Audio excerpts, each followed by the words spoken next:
بسم اللہ الرحمن الرحیم۔ آپ صلی اللہ علیہ وسلم اور حضرات صحابہ کرام مستقل لوگوں کو اسلام کی دعوت دیتے رہے اور لوگ جوک در جوک اسلام میں داخل ہوتے رہے، اور اس کے ساتھ مشرکین کی سازشیں بھی عروج پر تھی۔ کبھی وہ لوگوں کو آپ صلی اللہ علیہ وسلم کے متعلق جادوگر کہتے اور کبھی طرح طرح کی سازشیں کرتے، لیکن آپ صلی اللہ علیہ وسلم ان کی ان سازشوں کا کچھ نہ جواب دیتے۔ جب ولید بن مغیرہ نے آپ صلی اللہ علیہ وسلم کو بہت زیادہ برا بھلا کہا تو اس پر آپ صلی اللہ علیہ وسلم نے یہ آیات پڑھی، ان اللہ یأمر بالعدل والاحسان وایتاء ذی القربى وینہی عن الفحشاء والمنکر والبغی یعظکم لعلکم تذکرون۔ ایک روز رسول اللہ صلی اللہ علیہ وسلم صفا کی پہاڑی کی طرف سے گزر رہے تھے کہ اتفاق سے ابو جہل بھی وہاں سے آ رہا تھا۔ آپ صلی اللہ علیہ وسلم کو دیکھ کر بہت زیادہ برا بھلا کہا، لیکن آپ علیہ الصلوۃ والسلام نے ابو جہل کے ان ناطبہ کلمات کے بدلے میں اس کو کوئی جواب نہ دیا۔ آپ خاموشی کے ساتھ وہاں سے تشریف لے گئے۔ عبداللہ بن جدعان کی بانی یہ پورا واقعہ دیکھ رہی تھی۔ اس نے دیکھا کہ حضرت حمزہ رضی اللہ تعالیٰ عنہ شکار سے واپس آ رہے ہیں اور تیر کمان ہاتھ میں لیے ہوئے ہیں، تو عبداللہ بن جدعان کی بانی نے جا کر حضرت حمزہ رضی اللہ تعالیٰ عنہ سے کہا کہ اے ابو عمارہ، ابو جہل تمہارے بھتیجے محمد صلی اللہ علیہ وسلم کو نہایت سخت اور نازیبہ کلمات کہہ رہا تھا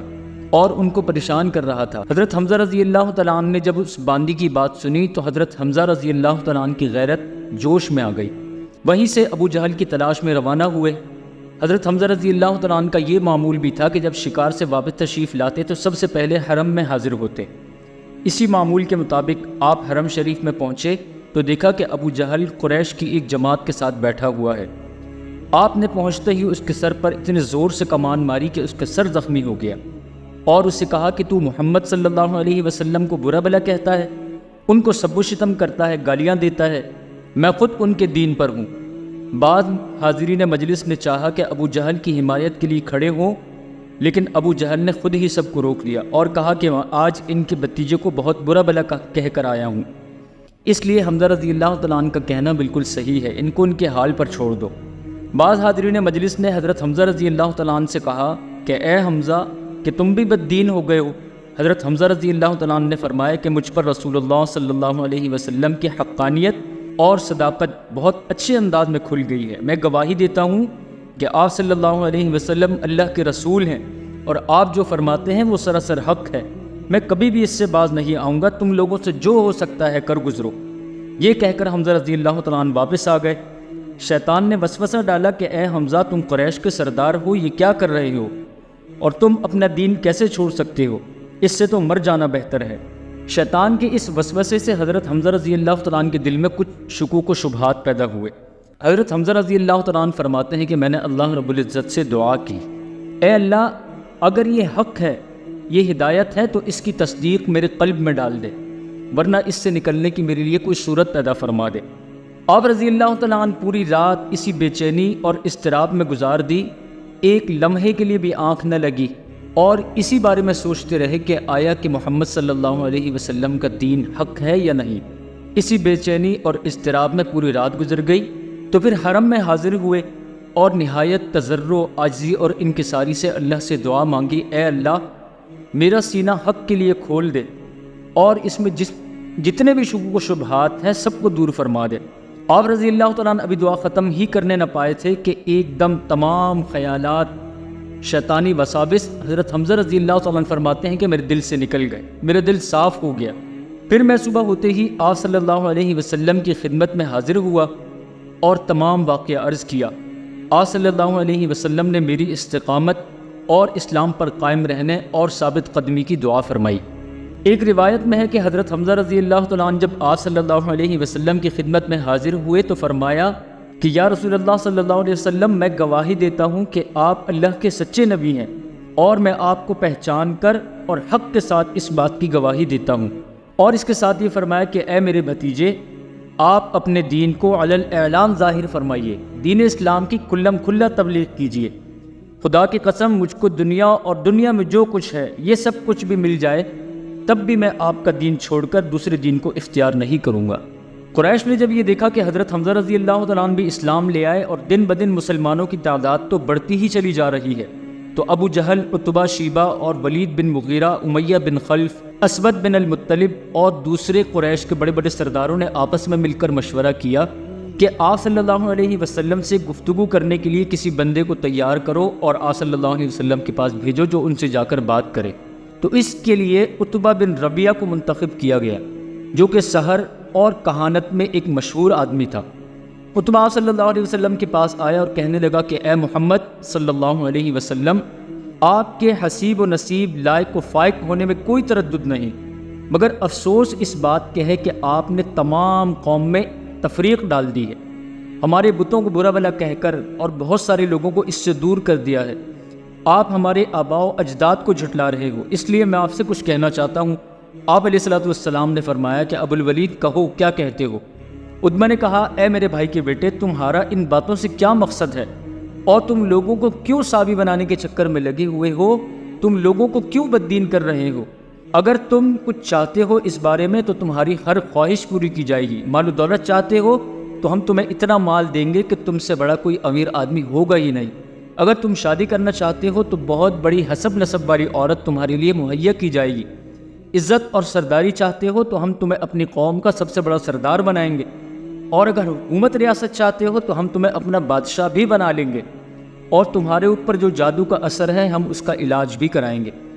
آپ صلی اللہ علیہ وسلم نے فرمایا کہ اے ابو الولید،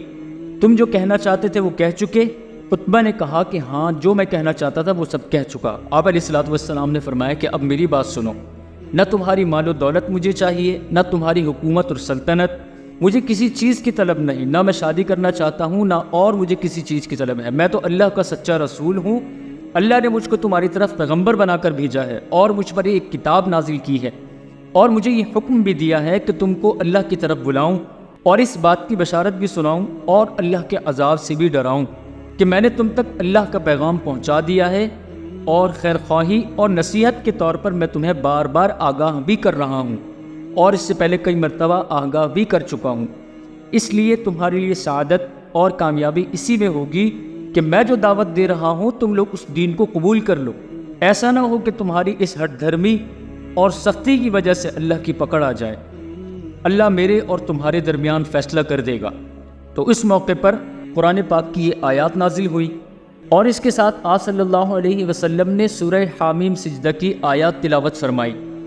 آپ تلاوت فرما رہے تھے اور عتبہ دونوں ہاتھ پیچھے زمین پر ٹیک کر بیٹھے ہوئے مبہوت انداز میں، جیسا کہ انسان حیران ہو جاتا ہے، آپ صلی اللہ علیہ وسلم کی تلاوت کو سن رہا تھا۔ آپ صلی اللہ علیہ وسلم جب اس آیت پر پہنچے فَإِنْ أَعْرَضُوا فَقُلْ أَنذَرْتُكُمْ صَاعِقَةً مِثْلَ صَاعِقَةِ عَادٍ وَثَمُودَ، تو عتبہ نے اپنا ہاتھ آپ صلی اللہ علیہ وسلم کے منہ پر رکھ دیا اور آپ کو قسم دے کر کہا کہ اللہ آپ پر رحم فرمائے۔ عتبہ کو ڈر ہو رہا ہے کہ کہیں قوم عاد اور سمود کی طرح اسی وقت ہم پر کوئی عذاب نازل نہ ہو جائے۔ آپ صلی اللہ علیہ وسلم جب تلاوت ختم فرما چکے تو عتبہ سے مخاطب ہو کر فرمایا اے ابو الولید، جو کچھ سننا تھا وہ تم سن چکے، اب تمہیں اختیار ہے۔ عتبہ وہاں سے رخصت ہو کر اپنے رفقا کے پاس گیا، لیکن عتبہ نہ رہا۔ چنانچہ ابو جہل بول اٹھا کہ عتبہ تو عتبہ ہی نظر نہیں آتا، لگتا ہے یہ بھی بددین ہو گیا ہے۔ عتبہ نے کہا کہ میں ان کا کلام سن کر آیا ہوں، اللہ کی قسم میں نے کبھی ایسی چیز نہیں سنی، نہ ہی وہ شعر ہے، نہ سحر ہے، نہ کہانت ہے، وہ تو اور ہی کوئی مبارک چیز ہے۔ اور ان سے کہا کہ اے لوگو، اگر تم میری بات مانو تو محمد صلی اللہ علیہ وسلم کو ان کے حال پر چھوڑ دو، کیونکہ میں جو کلام سن کر آیا ہوں ان قریب اس کی ایک شان ظاہر ہوگی۔ اگر عرب نے ان کو ہلاک کر دیا تو پھر تمہیں کسی فکر کرنے کی ضرورت نہیں، اور اگر محمد صلی اللہ علیہ وسلم عرب پر غالب آ گئے تو ان کی عزت تمہاری عزت ہوگی اور ان کی حکومت تمہاری حکومت ہوگی، اس لیے کہ وہ تمہاری ہی قوم میں سے ہیں۔ قریش نے کہا کہ اے ابو الولید، محمد صلی اللہ علیہ وسلم نے لگتا ہے تم پر بھی جادو کر دیا ہے۔ تو عتبہ نے کہا کہ میری تو یہی رائے ہے، اور میں جو کچھ دیکھ کر آیا ہوں وہ میں نے سارا تم لوگوں کے سامنے بیان کر دیا، اب تم لوگوں کی مرضی ہے، تم جو چاہے کرو۔ قریش نے آپ صلی اللہ علیہ وسلم سے جب یہ کہا کہ آپ یا تو ہمارے بتوں کی مذمت کرنا چھوڑ دیں، اور اگر ممکن یہ نہ ہو تو پھر آپ کے درمیان اور ہمارے درمیان کی ایک بہترین صورت یہ ہے کہ ایک سال آپ ہمارے بتوں کی پوجا کریں اور ایک سال ہم آپ کے اللہ کی عبادت کریں گے۔ تو اس موقع پر سورۃ الکافرون نازل ہوئی، قل یا ایھا الکافرون لا اعبد ما تعبدون ولا انتم عابدون ما اعبد ولا انا عابد ما عبدتم ولا انتم عابدون ما اعبد لکم دینکم ولی دین۔ آپ صلی اللہ علیہ وسلم ان سے کہہ دیجئے کہ اے کافروں، میں تمہارے معبودوں کی عبادت نہیں کرتا اور نہ تم میرے معبودوں کی عبادت کرتے ہو، اور نہ ہی میں تمہارے معبودوں کی عبادت کروں گا، نہ تم میرے معبودوں کی عبادت کرو گے۔ تمہارے لیے تمہارا دین ہے اور میرے لیے میرا دین ہے۔ اس کے بعد قریش نے آپ صلی اللہ علیہ وسلم سے ایک بات اور کہی کہ اگر آپ کو یہ بھی منظور نہیں تو ہم ایک اور چیز آپ کے سامنے رکھتے ہیں، آپ اس کو منظور کریں۔ وہ چیز یہ ہے کہ آپ کی قوم نہایت تنگ دست ہے اور یہ شہر مکہ بھی بہت تنگ ہے، ہر طرف پہاڑ ہی پہاڑ ہیں، سرسبز اور شادابی کا کہیں بھی نام و نشان نہیں، لہٰذا آپ اپنے رب سے درخواست کیجئے کہ جس نے آپ کو پیغمبر بنا کر بھیجا ہے کہ آپ کے اس شہر کو جو کہ پہاڑوں سے گھرا ہوا ہے یہاں سے ہٹا دے